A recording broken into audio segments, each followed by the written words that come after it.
This episode of Project Reveal was made possible in part by generous support from the Substance Abuse Council of Vanderburgh County. And by The Women's Hospital delivers comprehensive health care to women and infants through inpatient and outpatient obstetrical, gynecologic, and education programs. The Women's Hospital, only at Deaconess. And by Toyota Indiana, Pump It Up Evansville, Gigi's Cupcakes, and the Vanderburgh County Prosecutor's Office.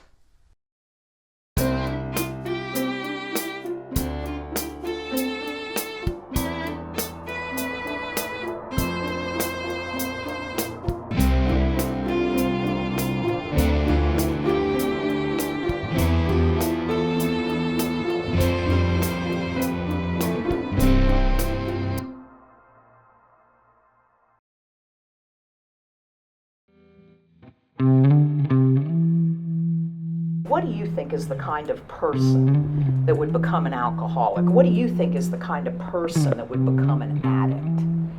And what you think most people would say. Not what you would say, not what us in this room would say, but what do you think if you just randomly went to the mall and said, what do you think is the kind of person that would become an alcoholic or a drug addict? What do you think most people would say? There. Low society, good. I'm just going to write them all. Throw the adjectives out, and I'll just keep writing it. I just put low income. Low income. Say selfish. Selfish. Ignorant. Ignorant. Low self-esteem. Low self-esteem. God, you guys are good. Poverty. Poverty. Losers. Loser. Broken home. The pretty people. Weak. Weak. What else did you guys say? Any. Well, yeah, that's what we're going to get to, but what do you think most people would say? You're on it. Depressed.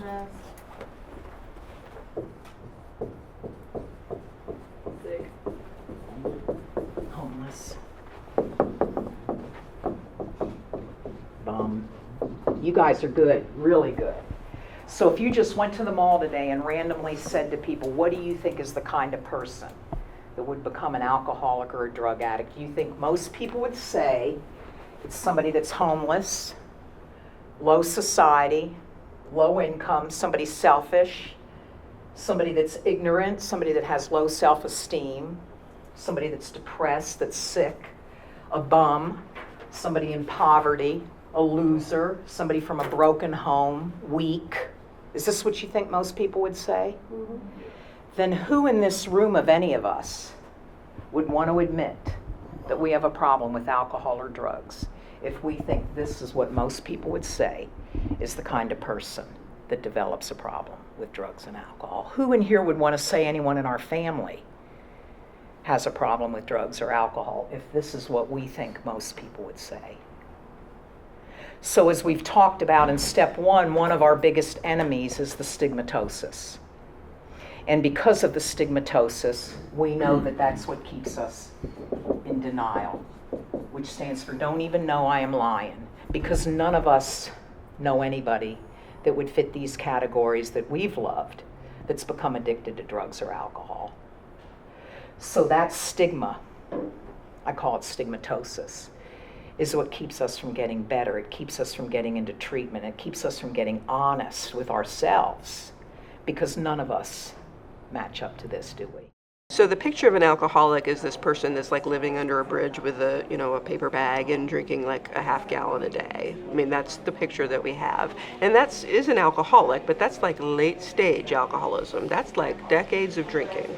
Okay, so there's a lot of people in the early stages of addiction that you may not even recognize because you work with them and you see them at ball games and you see them with a beer in their hand, but that's pretty normal around here, right? So the question that you have to ask is when they are drinking, does it cause them problems?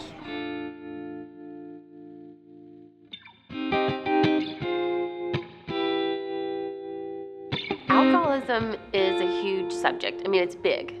And we know that 1 in 10 people are an alcoholic. So if 10 people, one of them is probably an alcoholic. But it's bigger than that. Okay, so you have this one alcoholic, but you have all these people around that alcoholic that this is affecting. Is it a family member? Is it somebody at work? Is it your husband? Is it your wife? Is it your child? Okay, because we know that this is a family disease. It affects everyone. Because people are struggling with, how do I support that person? Am I enabling that person? What do I do with this person? You know, I think a lot of what we're trying to do today is just educate you and try to break the shame of alcoholism, because it looks like everyone. The beautiful thing about what we're doing today is we've invited 2 people that are in recovery to share their stories about their alcoholism, what it was like to be an alcoholic and what depths that took them in their life, and what it's like now being a sober person in this life, living a spiritually fit life and understanding what sobriety can give them. But they're educating us on a human level, you know, because we can tell you what alcoholism is a disease. We know that, you know, it's in the medical studies. So we know that it's a disease, but do you understand what it is in your heart?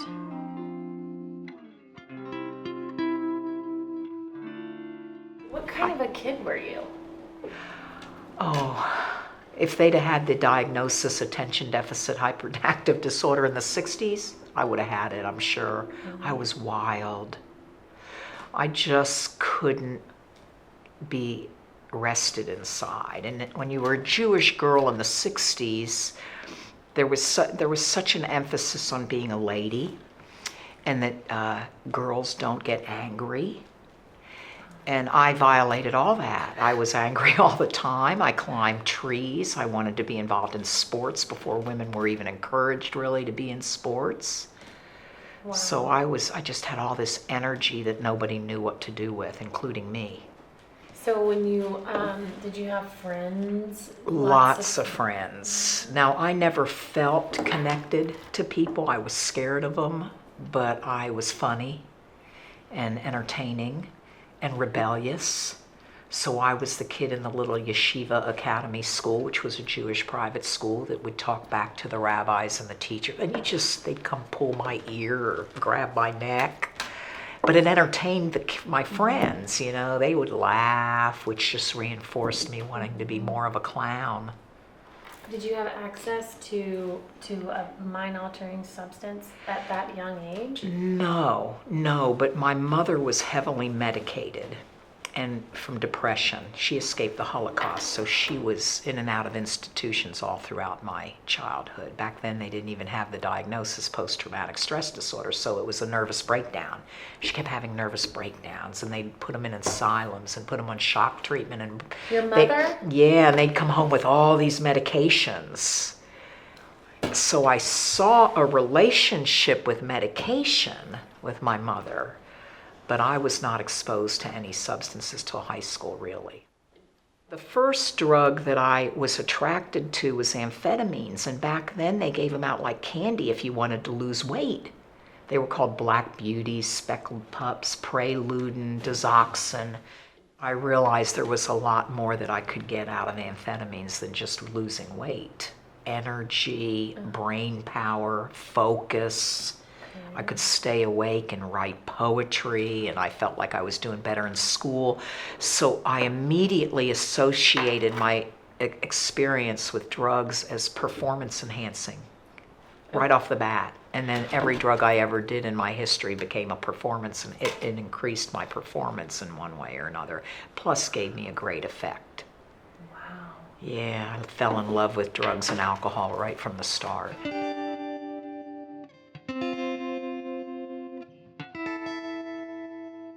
I started drinking about 14 years old on a regular basis. There was always alcohol in the family, so I would sneak a little vodka and stuff like that from the liquor cabinet, or at a wedding there'd be some champagne. But in terms of regular drinking and feeling the effects of drinking, it was about 14 in high school. But what I remember initially is being at the parties. in high school, the only question was whose parents were going to be out of town. So we would go to whoever parent, whatever house, that's where the party was. And I was a very scared kid, a very shy kid. And but when I went to those parties and we were drinking, great stuff like slow gin and stuff like that, Boone Farms, that alcohol, well, that's when the alcohol took the effect in me, that I not only was at the party, I owned the party. I warmed up to alcohol really well. I mean, I did not get a lot of hangovers. I loved drinking, and we drank until it was all gone. Then we had to go home, unfortunately. And so during high school, that's what we tried to do about every Saturday. Where it really progressed was when I went to college, and then we got with some real pro drinkers. And I learned how to drink gin martinis. I love gin martinis. And I discovered that when I drank gin, and all I drank was gin, there's no beer, no wine, none of those frou-frou drinks. If I started with gin and ended the night with gin, I would wake up the next morning and I'd feel like $1 million. I do remember one time in college where I was at a friend's house and we were drinking, and I got pretty drunk, and I actually said to myself, I think next time I go over there, I'm not going to drink so much.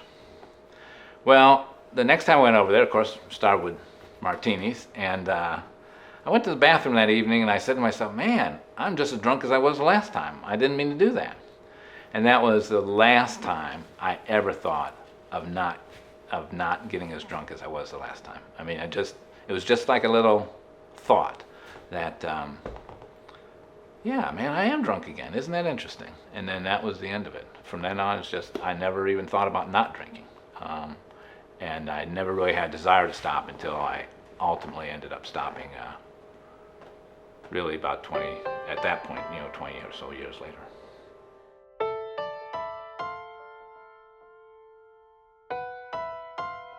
Well, luckily I graduated high school. Okay. And my father was diagnosed with lung cancer when I was a senior. That was in 1973, and my deathbed promise to him was I was going to quit and do better, because all they ever wanted was for me to be happy and amount to something that I could be proud of. And I remember promising him that I was going to do that I knew I was on a self-destruct kick, and it had gotten way more than what I ever intended it to get. And this was already a senior in high school. As soon as he died, all I could think about at the funeral was getting out of there and getting something to use. I didn't really understand anything about addiction, so I knew that it was my first broken promise to my dad, and then the guilt that I couldn't live up to the promise to my father, who I idolized, and then my mother, who was weak from her illness. I really meant to take care of her and be there for her. So the broken promises, I'll quit Friday, or I'll just do it the weekend, Monday, and I just would start trying to quit and just couldn't. So the first idea is that, addiction is a disease that affects everyone, okay? You may have the brain disease, but everybody around you is affected by that. It makes everyone sick. And by that I mean is imagine the wife and the husband that's an alcoholic. She's obsessed. She's obsessed with investigating. Are you drunk today? Or did you really go to work today? Where's your stash? I'm constantly looking for your next hiding place. And so it becomes an obsession. It's very stressful. And it's also very isolating. Who can I talk to about this? It's very shameful. And so not only are family members getting so anxious and depressed over what's going on in their life, this happens for years and years and years. And so when people come to treatment, their depression and anxiety levels are really, really high. And they're family very, members' depression yes, and anxiety level. Okay. yes.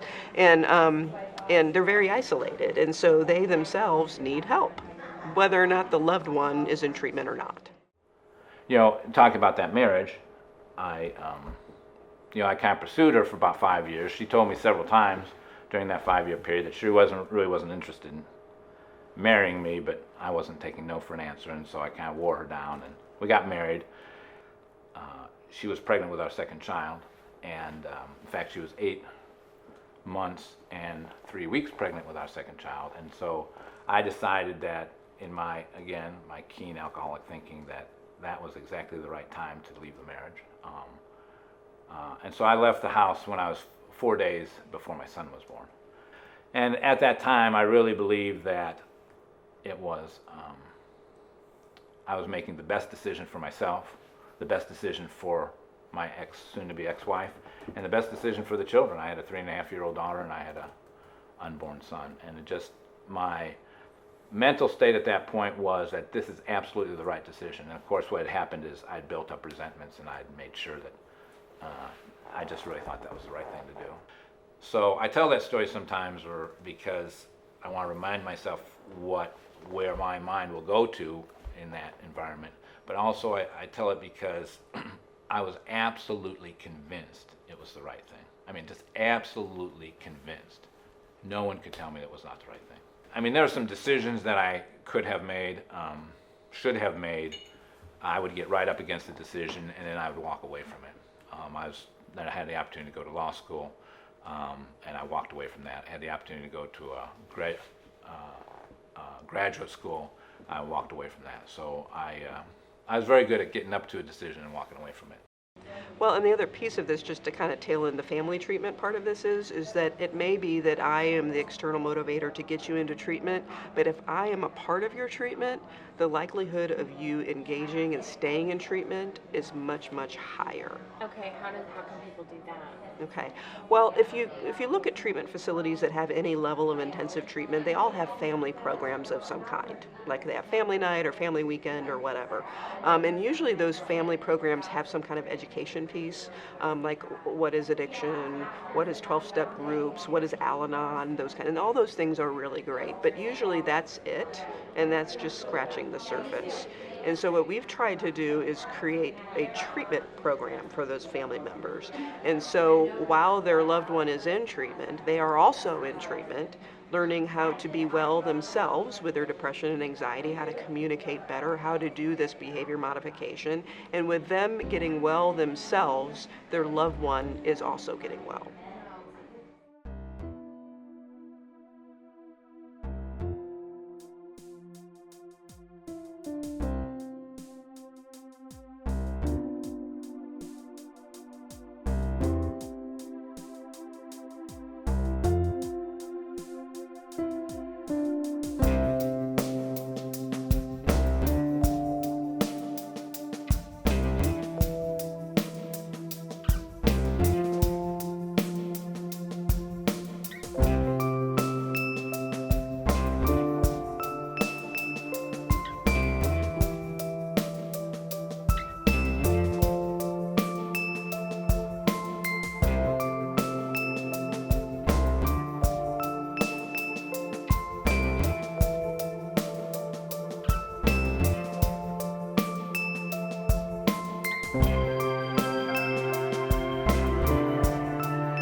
Some people couldn't become alcoholic if they tried, and other people, there's genetic predisposition.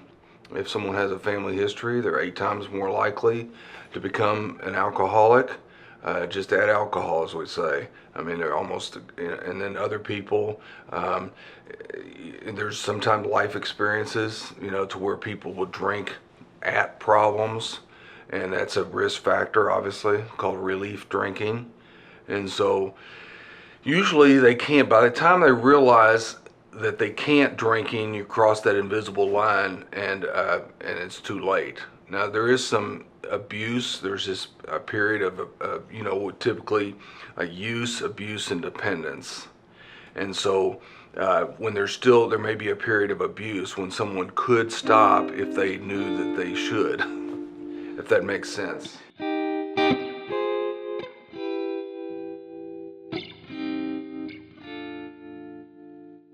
We're jumping now into we're going about 10 years. During that time I got remarried. So now I've got a step family and such. And and of course, my first marriage, my ex-wife is in Chicago with the children. And so I was driving from Indianapolis to Chicago and back for visitation. And I was coming back we had a little argument, of course, so I was coming back, and I got pulled over for a DUI, my first DUI.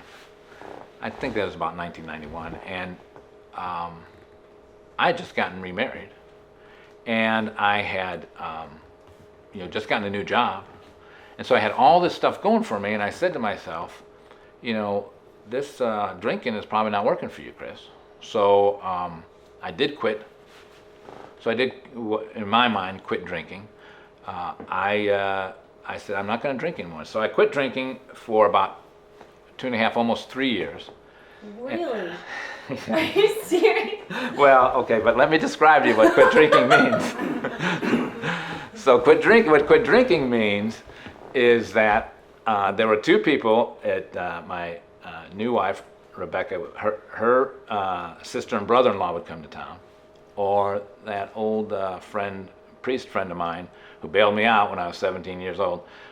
They would come to town. They would come and visit us in Indianapolis. And when they came to visit in Indianapolis, we would drink like sailors and we'd just get ourselves blottoed all weekend long. But then on Monday, I would not pick up another drink. And so that may go another 3 or 4 months before someone else, one of those two people typically showed up. So in my version of quit drinking I was not drinking for extended periods of time. But when I did drink on that weekend, I mean, it was off to the races. I mean, we just drank hard and heavy all weekend long. And then one of those weekends, and now we're about 3 years down the road, one of those weekends there's a big bottle of vermouth left in the refrigerator. And I hadn't been drinking for a little bit, and that vermouth started talking to me.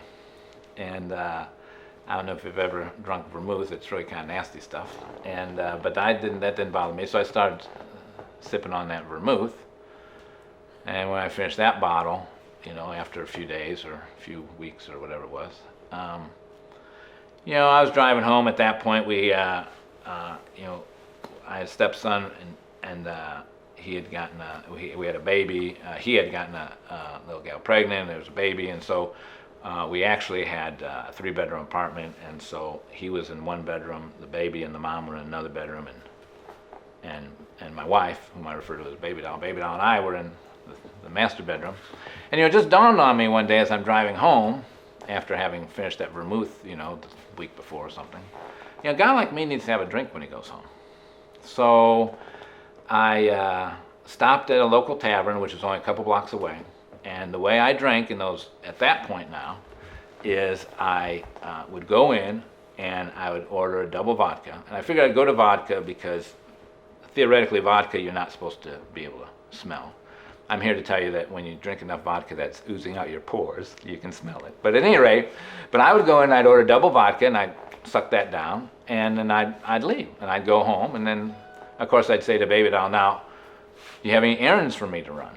So of course there's always something to do. So I'd get in the car and I'd drive by that tavern, go in, get a double vodka, and suck it down, then go off to my errand, and then on the way back, I'd stop at the tavern and I'd get a double vodka. And that's where the progression came back.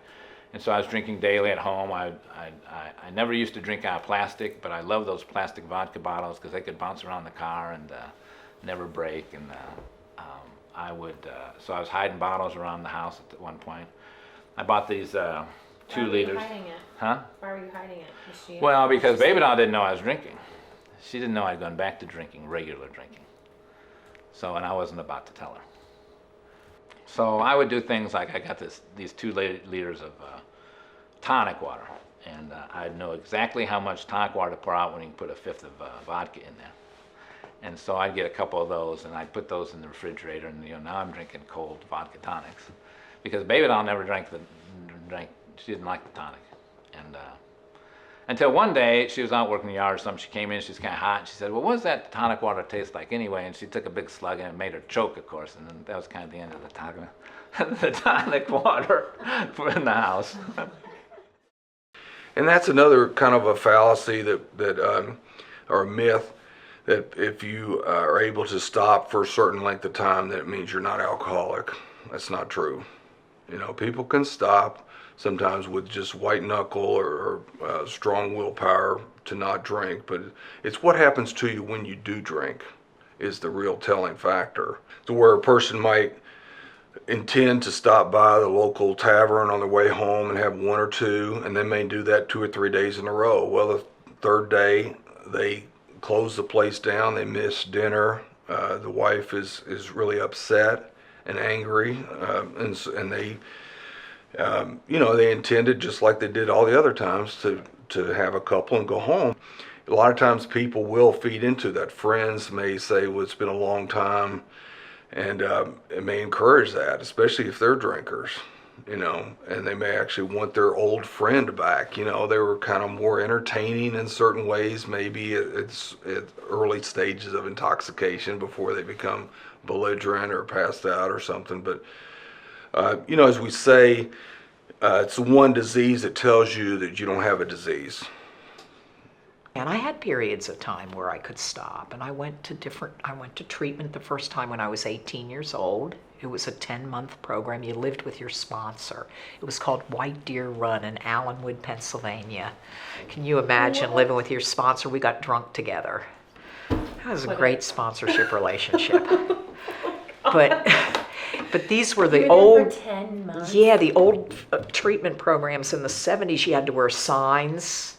What do you mean a sign? The Yes House. You probably don't remember the Yes House here in Evansville, but they would try to break through your ego by making you wear signs. Like I had to wear one that said I'm a slob. Stop it. Yes, I had to carry a bedpan around because they said I was full of crap. I mean, they would make you do this for days at a time, these hardcore old treatment programs, and confront you to try to break through your ego. Yeah. There was a program here called the Yes House that was like that. Yeah, you'd have to wear signs to get honest with yourself. But why did you even go to the treatment center? I got caught writing bad checks. Okay. Forgery. So they made you, the my courts family, made you, your family. My mother said, if you don't go to rehab, I'm going to let them put you in jail. And so you went. To rehab, yeah.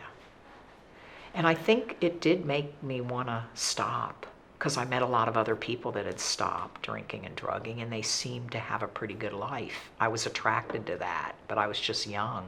Yeah. I woke up at 10 o'clock where everyone else went to sleep at 10 o'clock. I was 18, 19, 20 years old, that circadian rhythm. I was ready to go at night like a vampire. There was no slowing me down. And that's something that is a good focus of treatment for that family member, is learning how to disengage when there's an unhealthy behavior and when to engage and reinforce pro-social behavior. And so learning how to allow negative consequences to occur. And that's something that is something that a family member has to work through in deciding what they're going to allow and what's too far. And so an example would be, my husband comes home drunk and he passes out at the foot of the stairs. Am I going to get him on the couch, or am I going to let him just lay there and have his kids walk down and say, Daddy, why are you asleep on the floor? That's a natural consequence he needs to feel. Now, as far as letting somebody get in a car and drive drunk, that's probably a line you don't want to cross. And so it is kind of figuring out, what do you allow to happen? Yes, you allow them to lose their job and not call in sick for them. Yes, you allow these kind of social consequences, but certainly you wouldn't want to put them in a place of being a danger to themselves or others. So when you left treatment, did you get sober then? I did for a while. Really? Yes, I did. And I loved it, but I didn't stick with the aftercare plan or the recovery plan or what they call now the discharge plan. I thought, I'm good. I can go back with my old friends. I can hang out in the bars, because the drinking age then was 18 and 19 for beer and wine, 21 for whiskey. I know. Isn't that weird? Seriously? Yeah. Isn't that weird? So, I just, at my age, where are you going to go for fun? The bars. And I loved the bars. I'd dance and shut them down. I made Olivia Newton-John look sick when you'd get me out there discoing. Yeah, I'd have periods where I'd put the plug in the jug, but I would still maybe do some other drugs or pills. I was never 100% abstinent till I went through Stepping Stone in 1981. So I had periods where I would substitute different things and try to control the supply of chemicals going into my body, but never completely away from all chemicals. Okay, so let's talk about control then. Oy. Right? Yeah. So you're controlling what goes in and out of your body. So I thought so. What was that like? What were you trying to control? There's something in my metabolism that's different than other people. So I didn't know it was in my metabolism and in my tolerance. So I would try, maybe not drinking slow gin fizz or Bloody Marys, but I would just drink beer, and I'd drink 3 6-packs. Or I would say no alcohol at all, but I would take pills. Valium was popular back then. Now it's Xanax and Klonopin. The barbiturates were popular back then, the Thorazines and the Stelazines and the Nebutols. So I would be doing pills instead of drinking. The first thing is supporting them to get back on the boat, and saying, relapse is kind of a normal thing that happens, but what you need to do is get back to your meetings, get back to treatment, just get back there, work with your sponsor, and just get back on track. And I'm going to support you in the things that you do to get you back on track. Now, if you're not getting back on track and you're going to continue this behavior, then obviously I'm not going to support that. And, this is the beauty of family being in treatment is that you can talk this through with a therapist and saying, because everybody's different. What you're okay with, it might be different when somebody else is okay with. It's just, everybody's unique and it's all okay, and so when those crises happen, to be able to process that with somebody. And also Al-Anon is there, and Al-Anon family members have sponsors, and so they'll have a sponsor to process that with. There is the mental component, because the person can physically dry out pretty quickly, depending on the substance, whether it's days or weeks, even say a heroin addict that goes through horrible withdrawals, but at the end of so many weeks they're completely free of this substance, but it's the mental obsession that takes people back, trying to recapture those memories of when they first started using, whatever it did for them. At one time it did for them, and then it did to them, as far as the drug became destructive, but you tend to recapture those moments and those, and so the mental obsession.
People had been talking to me about this program of recovery for many years. So I stumbled into the rooms. I went to a meeting on a Monday. Monday's a good day to get sober. It was a discussion meeting. They those days they were smoking and it was pretty well packed, and in those days the leader would say, hey, you want to talk, or you want to talk, or you want to talk. So I was just sitting there trying to mind my own business. He called on me and said, new guy walked in, what do you have to say?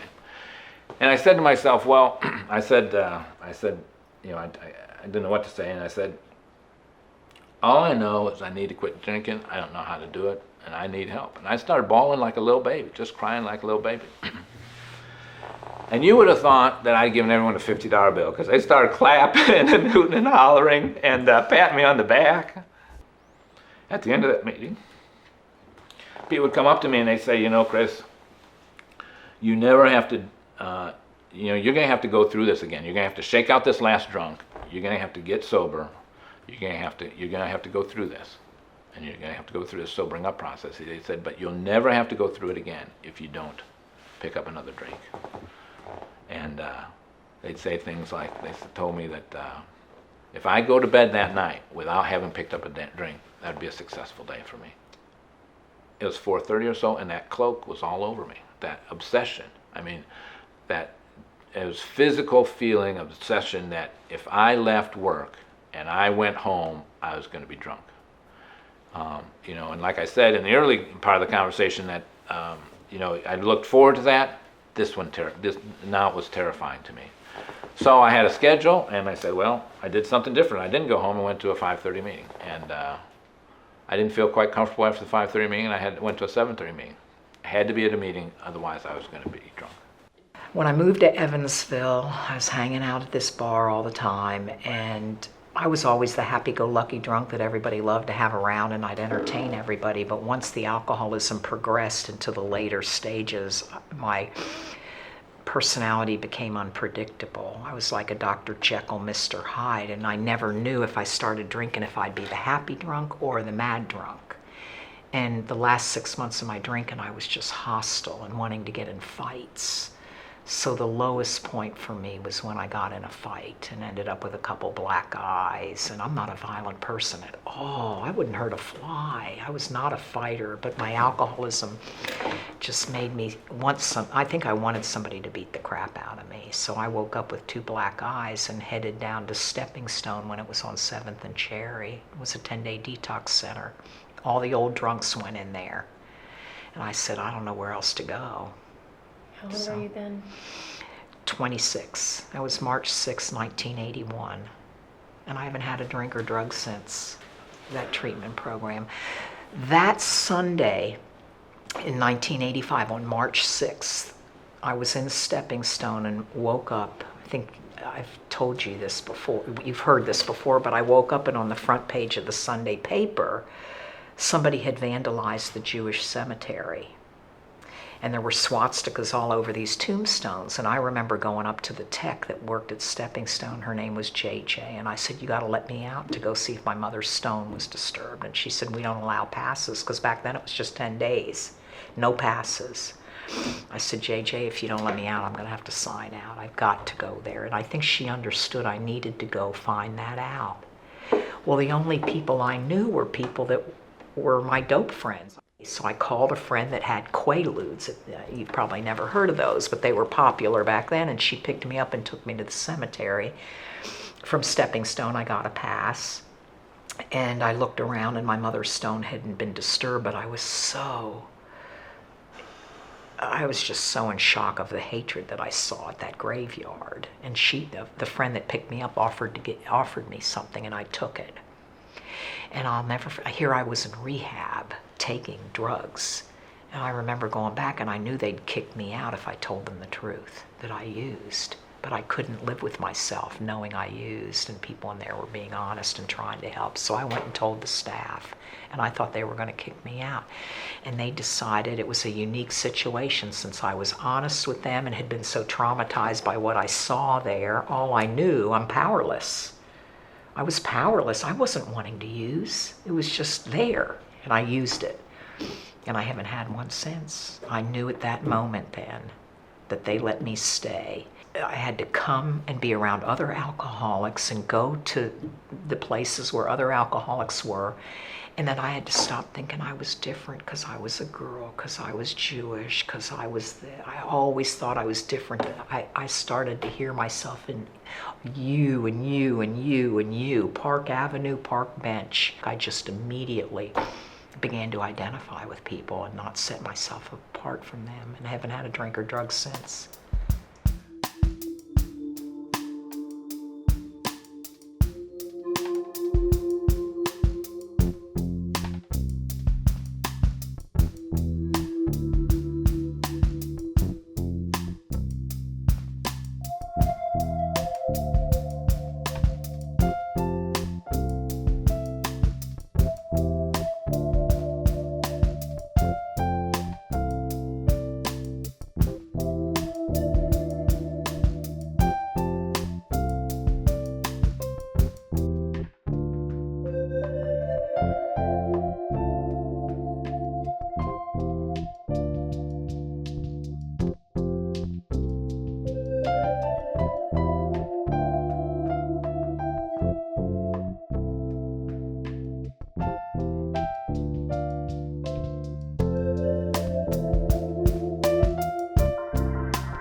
There's nothing that is more helpful than to being able to be with other people that can relate and identify and give you experience, strength, and hope, you know, of what they have dealt with in family. Because in Al-Anon meetings, some family have their alcoholic in their life is doing great and has been for many, many years. Other times the person is not doing well at all. And another person, their significant other's never been in treatment or in any way, but they still find strength in being with other people that can relate, and to work on specific behaviors like enabling, the caretaking, rescuing, and so those to understand that and how that can actually contribute to the problem. Very hard lessons, hard things to learn about. Yes, it is. Enabling someone. Right. Yes, it is. Tough love, and it sure is.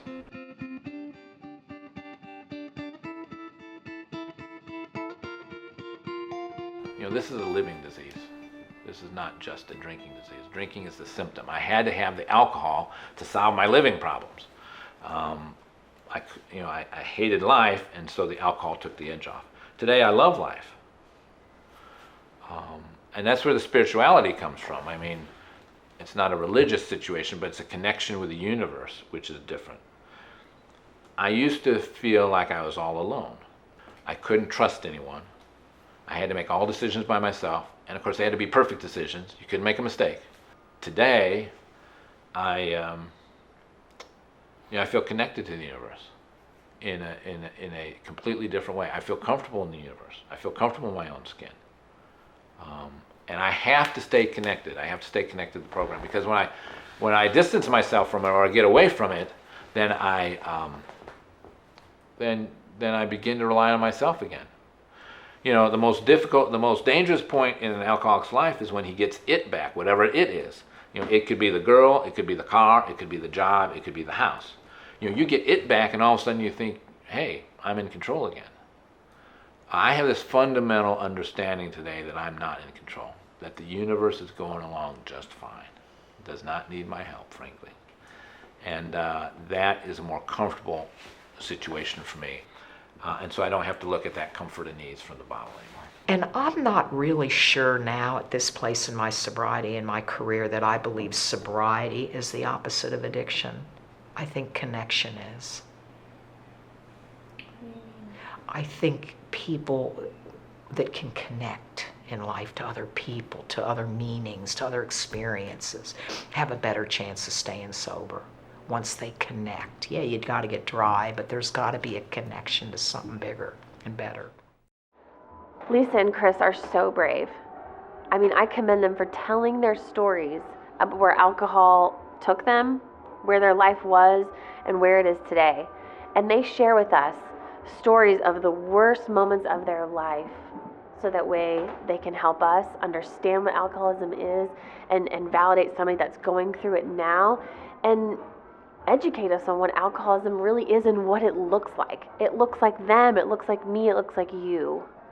As a society, we've come a long way, but we have so much work to do. And there are resources out there for you, for the alcoholic and the family around it. For the alcoholic or addict, there's Alcoholics Anonymous and Celebrate Recovery and Accent on Christ.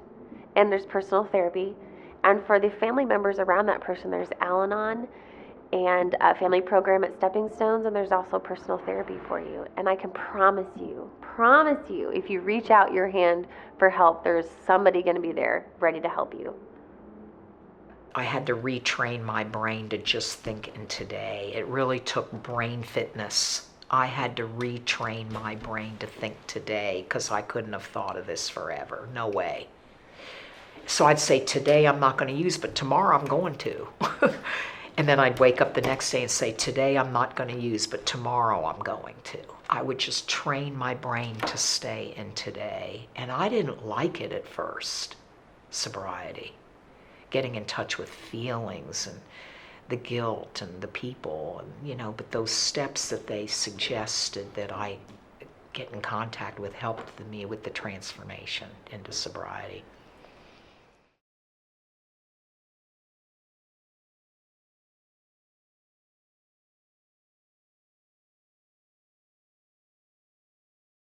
But I hope that I'm a guy who is able to listen and care for others, and who has reduced his personal agenda down to very little. It does not have a personal agenda, as much as little. That doesn't mean I don't always come out with one, but and I'm a guy who wants to be part of the fabric of life, not leading the charge, not running the show, but just part of the group, not the leader of the group, a friend among friends, so to speak, and someone I hope that is of service to other people. Support for this program is provided by The Women's Hospital delivers comprehensive health care to women and infants through inpatient and outpatient obstetrical, gynecologic, and education programs. The Women's Hospital, only at Deaconess. This episode of Project Reveal was made possible in part by generous support from the Substance Abuse Council of Vanderburgh County.